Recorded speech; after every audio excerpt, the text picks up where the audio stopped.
Hi, everybody. Hope you're having a great Labor Day. I hope you're able to put down the books and do something a little bit of fun. A couple of housekeeping items before we get going. This week you'll notice a couple different things. There are two readings on the syllabus, and they are both on Canvas. So they're all in one document.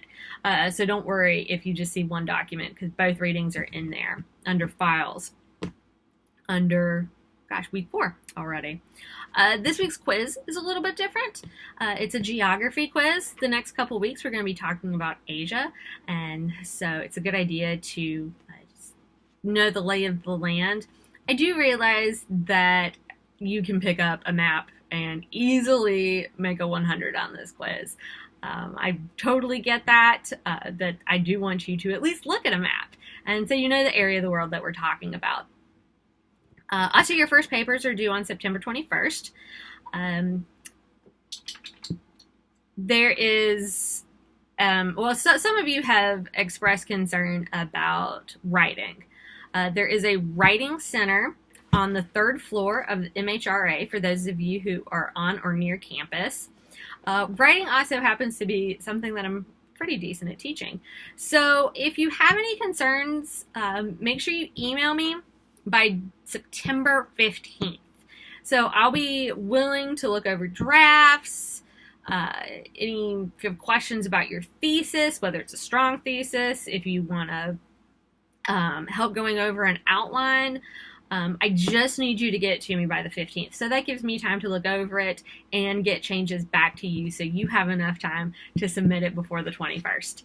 I also am on campus on Tuesday, Wednesday, Thursdays. So if you want to meet with me in person, just shoot me an email and we'll set up a time to do that. My biggest writing advice this week is make sure you give yourself enough time to write a draft, go away from it, put it down for a few hours or a day, walk your dog, take a shower, do whatever, and then come back to it with fresh eyes. My other suggestion is to read it out loud to yourself. That really helps you identify some of these run-on sentences or awkwardly phrased sentences when you have to say them out loud, and you can catch on to those a little easier. So that's my writing advice for the week. Last week, we talked about ideologies, capitalism, communism, socialism, fascism, and so this week we're going to see how those are put into practice. And we're going to be talking about Asia. And in Asia, prior to 1945, it was largely consisted of colonial holdings by the U.S. and Europe. And this led to nationalistic movements within these Asian countries. We'll see next week that India breaks away from Great Britain. We'll see in a couple weeks Korea is liberated by Japan's defeat.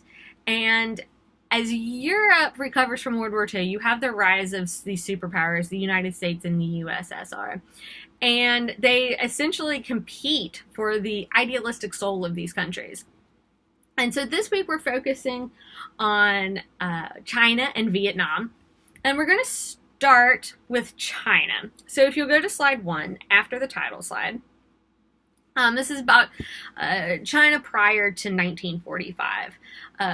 First, and there are several links that will take you to more information about any of these particular events. But you have the Boxer Rebellion in 1901, which was a failed nationalist uprising against European imperial interests in 1901.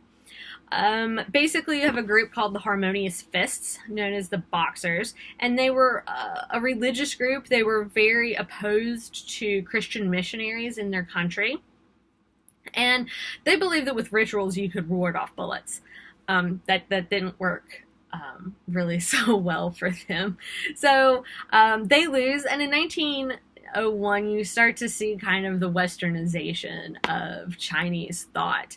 The education system was reformed to allow the admission of girls, and instead of the classics and Confucianism studies, you start to see Western mathematics, science, engineering, geography. And the Chinese begin to send their children to places like Europe and Japan to study under European or Western modes of education. particularly and notably Marxism.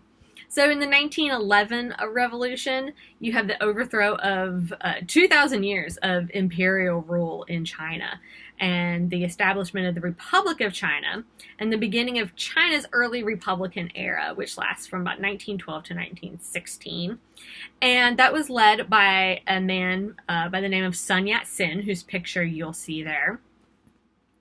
And after World War II, you have the Treaty of Versailles, where you have Woodrow Wilson in Paris and his 14 points. And he talks a lot about self-determination of countries. That is, allowing countries to be able to rule themselves. However, Wilson, being kind of a racist, pretty much meant self-determination of countries that the United States, that Europe deemed worthy. And that did not, so self-determination did not fall to these European or to these Asian countries. And a lot of them felt very betrayed, including China. China thought the U.S. was going to support them in their quest to really get rid of imperial entities in China, and they did not. So on the May 4th movement in 1919, as a response, you have 3,000 students of Peking University that march in front of the Tiananmen. And the May 4th movement really served as an intellectual turning point in China, and it radicalized Chinese thought. Western-style liberal democracy and the ideas around it had a degree of traction among Chinese intellectuals, but after the Treaty of Versailles, really Western-style democracy lost pretty much all of its appeal. And Woodrow Wilson's 14 points, the Treaty of Versailles, despite being rooted in moralism, were also seen as Western-centric and hypocritical. And so in 1921, the Chinese Communist Party is founded, and we see a man by the name of Mao Zedong rise to power. So Sun Yat-sen dies in 1925, and Chiang Kai-shek takes over. And between 1937 and 1945, Japan has a brutal colonial regime in China and kills many Chinese people. But they lose in World War II. And that takes us up to 1945. And you'll see a link on slide 1 that explains, that kind of gives you a timeline of everything that happens in Chinese history that can expound a little bit on just what I was talking about. So if you go to slide 2, you have a Chinese Civil War between 1945 and 1949. And it's between the nationalists, led by Chiang Kai-shek, and the communists, led by Mao Zedong. And the Truman administration in the United States supports the nationalists. So Mao Zedong and the communists immediately align themselves with the Soviets. So the communists beat the nationalists in October of 1949, but China was in pretty rough shape. So if you go to slide 3, you have a little information on Mao Zedong. He was from a peasant family, but they're pretty well off, and he envisioned a Marxist-style revolution. And his is kind of a reinterpretation of Marxism.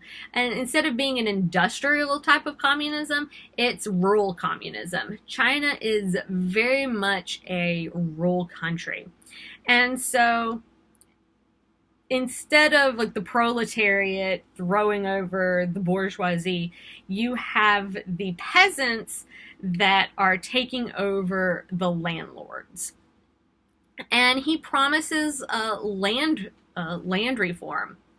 And so if you go to slide 4, Mao's ultimate goal is to make China a world power. And he's doing this through land reform. So as I said, China is a mainly rural country, and Mao believed that the Chinese peasants were the country's only reliable resource. Land was redistributed amongst the peasants.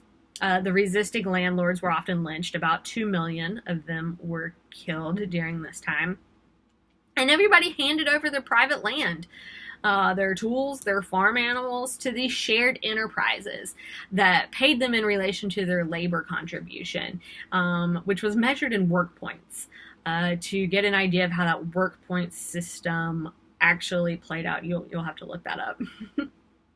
The land in which their houses, the individual houses stood, remained private property.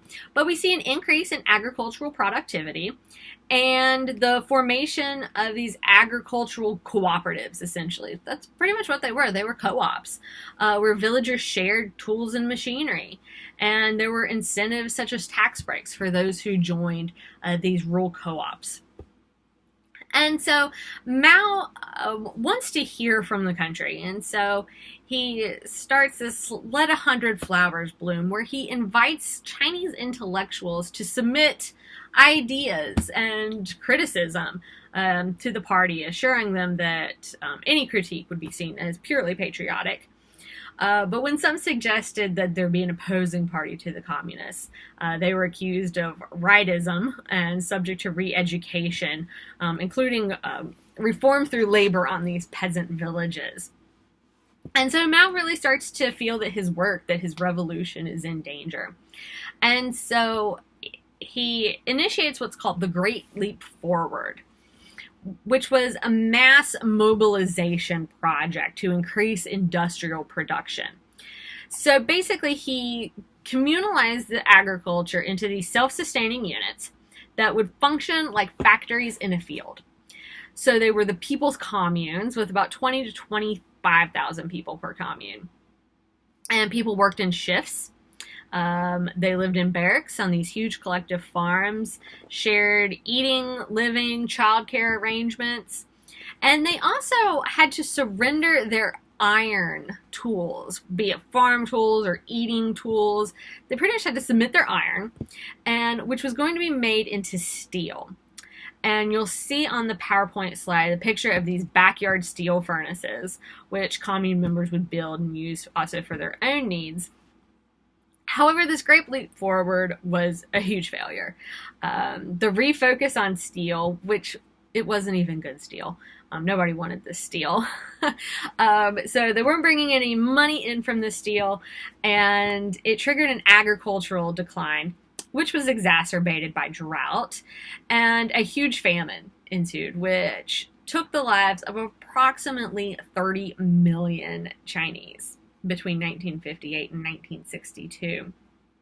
You'll see on slides 5 and 6 the cultural revolution that takes place in China. You have these, cherub-faced children and families with food on the table, with pictures of Mao in the background. There's a picture of Mao and Stalin. And then on slide 6, you have, a very healthy-looking Chinese girl who's holding her agricultural produce, and on the other pictures, you see the reality of what happened. People were starving and dying in the streets in China because of this Great Leap Forward. So that's how communism ends up playing out through the 1950s in China. And so we see parallels to the Chinese Communist Revolution and to the Vietnamese Communist Revolution. So Vietnam, before 1945, that story goes back to the 19th century, when Vietnam, Cambodia, and Laos, the peninsula that they're on, was known as French Indochina.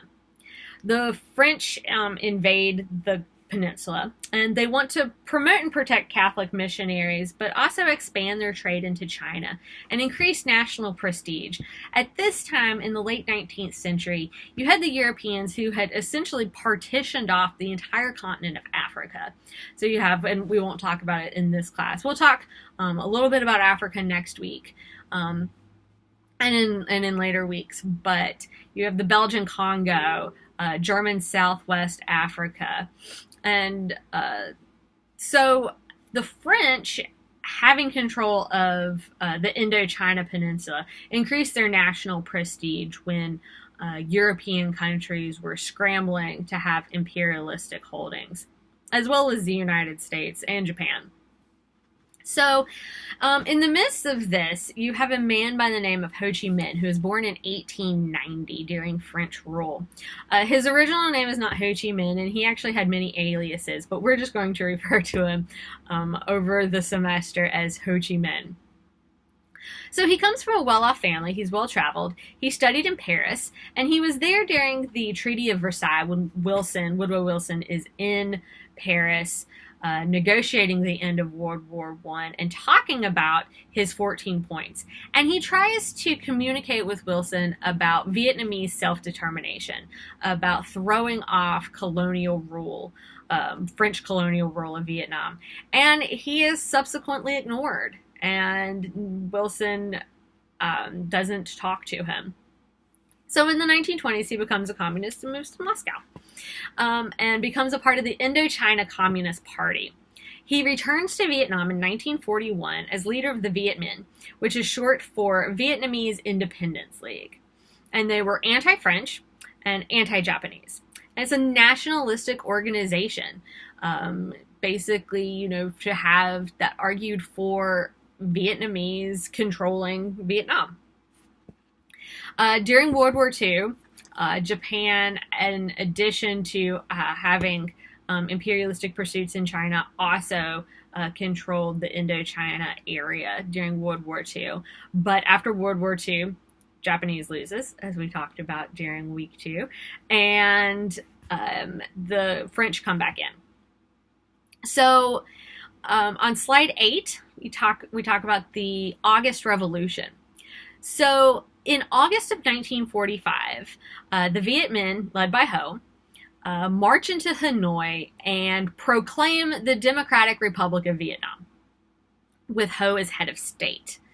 And so the Communist Party takes control of Vietnam, but tries to still convince the United States, and particularly the French, that they should have uncontested independence.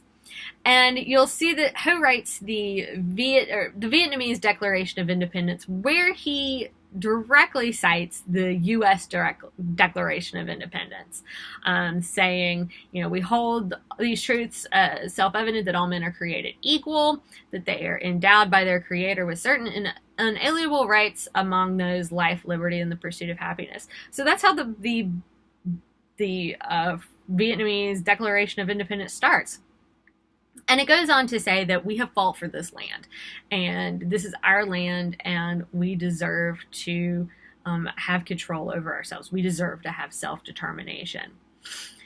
Ho fails to appeal to the U.S. and France. The French do not want to give up their domination of the area. And so by December of 1946, the negotiations with the French have collapsed and armed conflict begins. Which, if you go to slide 9, the armed conflict becomes the first Indochina War from 1946 to 1954. As I said, the French would not negotiate with the Vietnamese for independence, and so armed conflict breaks out. And in 1950, you have the beginning of United States involvement in Vietnam, which was in support of the French. Truman administration commits a substantial military aid to French forces. However, the French greatly underestimate the Vietnamese, as the United States does a couple decades later. The war ended up costing France about 10% of their national budget. So in 1954, France sits down with Vietnam in Geneva to work out a compromise. So as Ho and Vietnam have already been spurned by the United States and European forces, and he adopts communism, he is supported by the USSR and China. And they encourage him to accept a bargain at the Geneva Conference, which is a temporary partition along the 17th parallel of Vietnam, with the promise of national elections in 1956 to reunify it. So Vietnam is divided amongst the 17th parallel. North Vietnam is a communist control North Vietnam above the 17th parallel, and all those associated with the French and European forces go to South Vietnam below the 17th parallel. And Eisenhower proclaimed support of anti-communist Vietnam. In 1961, JFK increases aid to South Vietnam, and so the United States is supporting South Vietnam. The Soviet Union is supporting North Vietnam, and so we can see where that's going to take us, and we'll get into the detail. We'll get into the Vietnam War in a couple weeks. Or in a few weeks. But it's important to remember that the ideas that sustain these communist revolutions were intense nationalism and resistance to foreign intervention, largely by European and U.S. supported forces. And in both cases, communists were successful in attracting the peasantry into their resistance. And so we see in Vietnam and in China a lot of parallels as to how communism began to take over. And so in this ideological battle between the U.S. and the USSR, the U.S. and the USSR, the Soviets take Asia. The Soviets don't actually literally take Asia, but their idea, communism, takes Asia. So that's the lecture for this week. If you have any questions, email me, and I will get the discussion board up hopefully tonight, definitely by tomorrow. If you Again, just a reminder with the discussion board posts, to receive full credit, you have to discuss. So you have to have your post and you have to discuss other people's posts. So you have to have a response in order for it to be discussion. And all the discussion goes into your participation grade, which will be evaluated at the end of the semester. So once again, have a good week, and we'll talk to you later. Bye.